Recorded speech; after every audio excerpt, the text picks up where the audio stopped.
परमात्मा हमारी आयु भी बढ़ा सकते हैं, आपको वेदों में दिखाते हैं। क्योंकि शिक्षा का हमें एक लाभ है तो यही है कि हम सदग्रंथों को स्वयं समझ सकते हैं।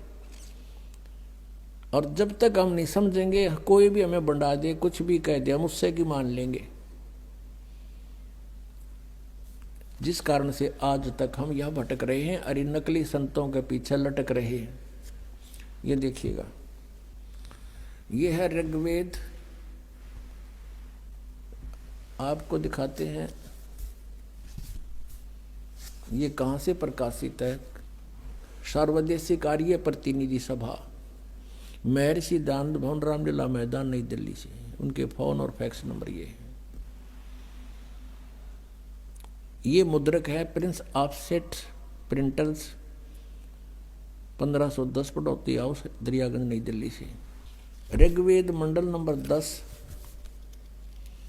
सूक्त 161 161 और मंत्र नंबर 2 में, यदि रोगी नष्ट जीवन शक्ति वाला हो, यानी जिसका जीवन नष्ट होने वाला हो गया है, यदि अथवा सीमा से परे चला गया है, यदि मृत्यु के समीप पहुंच गया ही है, तो भी उस रोगी को, ये देखिए ना, दयानंद के भक्ता ने मैं वैद लिख दिया यहाँ पर। क्योंकि दयानंद ये मानता था भगवान कुछ नहीं कर सकता, ना रोग काट सकता, ना उम्र बढ़ा सकता, इसलिए यहां लिख दिया मैं वैद। कष्टप्रद रोग के पंजे से छुड़वा लाता हूं और 100 शरद ऋतुओं तक जीने, यानी 100 वर्ष तक के लिए इसको बलयुक्त करता हूं। अब यहाँ जो इन्होंने जानबूझ कर बकवाद करी, इस मूल पाठ में इसमें वेद का जिक्र नहीं। क्योंकि वेद कोई मेडिसिन की बुक नहीं है, ये भगवान की जानकारी महिमा है इसके अंदर। अब यहाँ तो ये न लिख दिया, फिर परमात्मा कहते हैं चोर चोरावे तुंबड़ी, वो गाड्डे पानी में, वो गाड्डे हुआ ऊपर आओ ना, सच्चाई छानी ना है। लेकिन कहीं ना कहीं परमात्मा ने इनकी आंखें बंद कर ही दी। जहाँ इन्होंने सच्चाई लिख दी, ना चाहते हुए भी लिख दी, भगवान ने लिखवा दिए तो क्या लिखे थे ये देखना। ऋग्वेद मंडल नंबर 9, सूक्त 80 और मंत्र नंबर इसका भी 2। हे परमात्मन, आप उपासकों की आयु के बढ़ाने वाले हैं। या भूल गए वैद लिखना। देखा परमात्मा के चोर चुरावे तुमड़ी गाड्डा पानी में, वो गाड्डा हुआ ऊपर आओ ना, सच्चाई छनी ना। और दिखाता हूं इन्हीं के अनुवाद में, ये देखिएगा। एक और दिखाते हैं इन्हीं परमात्मा। देखो ये दास अगर आपको अनुवाद करके या बताओ वैसे तो नहीं जच्चे, क्योंकि ये आपका तो यकीन हो जा, पर ये होड़ ना दें, ये कहकर आपको भ्रमित कर देते कि रामपाल को संस्कृत ना आती, ये वेदों के अनुवाद करेगा। और यही हमारे भगवान कबीर साहब के बारे में इन्हें टांग अड़ाई थी कि कबीर अशिक्षित है, अक्षर ज्ञान नहीं, ये संस्कृत का मामला, ये सदग्रंथों को समझना इस जुलाहे के बस का कहाँ, ये झूठ बोलता है। और परमात्मा सारी सच्ची कहा करते थे। 600 वर्ष पहले ये बात बताया करते तो दास आपको सदग्रंथों से रूबरू करा रहा है, और उन्हीं से आज परमात्मा ने अनुवाद करवा रखे हैं। इन्हीं के अनुवाद में परमात्मा ने दया बख्शवा दी। नन्यो कौन कवे मैं काल हूं, और वो भगवान कोई और है। गीता में सारे रेफरेंस दे दिए, मालिक ने कहा दिया, उसका उसने पता ही नहीं मैं कद के बोल गया। और सच्चाई बुलवा दी दाता ने उस ब्रह्म काल ते कि वो परमात्मा तो कोई और है, और मैं तो काल हूँ, सबको खाने आया हूँ। जब तो उसने आंडी पाक के कही थी कि यहाँ कोई मैंने टोकड़ियाँ नहीं कि मैं कह दूँ, और कह दी सच्ची, अब हमारे काम आ गई। अब देखो ये ऋग्वेद है, इसका द्वितीय भाग है। ये लंबी बड़ी जल्द में बड़ी जल्द में है ये। प्रकाशक हैं पंडिता राकेश रानी, और ये कहाँ से छपा है? प्रधान कार्यालय वेद मंदिर महात्मा वेद भिक्षु सेवा आश्रम लेखराम नगर इब्राहिमपुर मुखबेलपुर दिल्ली, दूरवास इतना, दान संस्थान। और ये है इसका अनुवादक महात्मा वेद भिक्षु भारतेंद्र नाथ, और दान संस्थान करोल बाग नई दिल्ली से इसने इसका अनुवाद किया है। देखिएगा, ये है ऋग्वेद मंडल नंबर 10 सूक्त 161,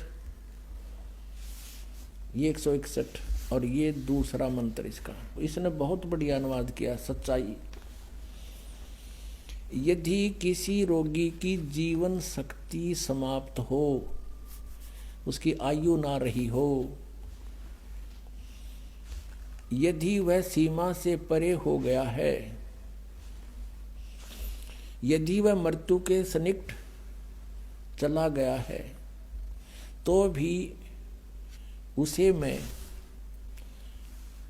भारी कष्टप्रद रोग के पंजे से मुक्त कराऊं तथा उसे 7 वर्ष यानी 100 वर्ष के जीवन हेतु बल संपन्न करूं। भावार्थ में भी सही लिखा है इसने, यदि रोगी की जीवन शक्ति समाप्त हो, यानी उम्र खत्म होगी, वो आयु हो रही है और उसका रोग सीमा से पार हो गया है, तब भी परमात्मा उसे इस कष्टप्रद रोग से मुक्त कर 7 वर्ष यानी 100 वर्ष का जीवन दे सकता है। अब बिल्कुल सही लिखा है पर, क्योंकि परमात्मा की महिमा है, या किसी वैद्य की और दवाइयाँ की किताब नहीं है। ये देखिएगा ऋग्वेद मंडल नंबर 9 सूक्त, ये 80 का है, यहाँ 82 गलत लिख रखा है यहाँ, क्योंकि ये यहाँ से शुरू हुआ है 80 से, और आगे 82 अलग होता है, ये यहाँ से है। ये 79वां सूक्त समाप्त हो गया, ये 80वां चल पड़ा, और इसका ये 2 मंत्र यहाँ है, या आगे 82 शुरू हो जाता है, इसलिए 81 यहाँ लिख दिया उन्होंने, 81 भी पूरा हो गया। तो ये ऋग्वेद मंडल नंबर 9 सूक्त 80 है, ये 81 यहाँ 81वां है, ये 80वां सूक्त यहाँ समाप्त होता है। यहाँ देख, ये इसके दूसरे मंत्र में ऋग्वेद मंडल नंबर 9 सूक्त 80 समझो 80। हे परमात्मन, आप उपासकों की आयु के बढ़ाने वाले हैं, जो कि तो बिल्कुल सही किया इसने। अपने आत्माओं, हमने उस परमात्मा की शरण ग्रहण करनी है जिसके गुण वेद गावें। परमेश्वर स्वयं कहते हैं, वेद मेरा भेद है, मैं ना वेदन के माही, और जौन वेद से मैं मिलूं ये वेद जानते ना ही। इन चारों वेदों के अंदर कबीर परमेश्वर कहते हैं मेरा ही गुणगान है। अपने द्वारा रची हुई सृष्टि को परमात्मा ही स्वयं आकर बताते हैं। वो क्या बताते हैं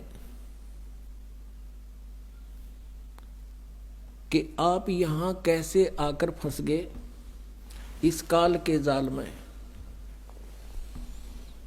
जब तक हमें ये बात गहराई से नहीं समझ में आवेगी कि हम कैसे काल के जाल में फंसे, एक पल का भरोसा नहीं, ना जाने कब और के बिजली गिर जाए इस गंदे लोक में। हम एक प्रजा हैं, यहाँ के राजाओं की दुर्गति, अचानक मृत्यु देखकर हमें ये विश्वास हो जाना चाहिए कि ये लोग ठीक नहीं। लेकिन हमारे ऊपर इतना प्रेशर है इस काल भगवान का, हम सोचने की ट्राई भी करते हैं तो हमें इतना टाइम नहीं,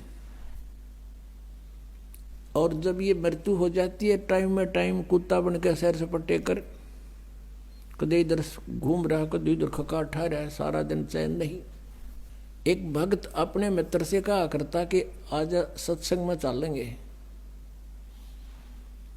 पहले दोनों मित्र थे, जब ये ज्ञान समझ में आने के उपरांत वो अपने मित्र से कहता है कि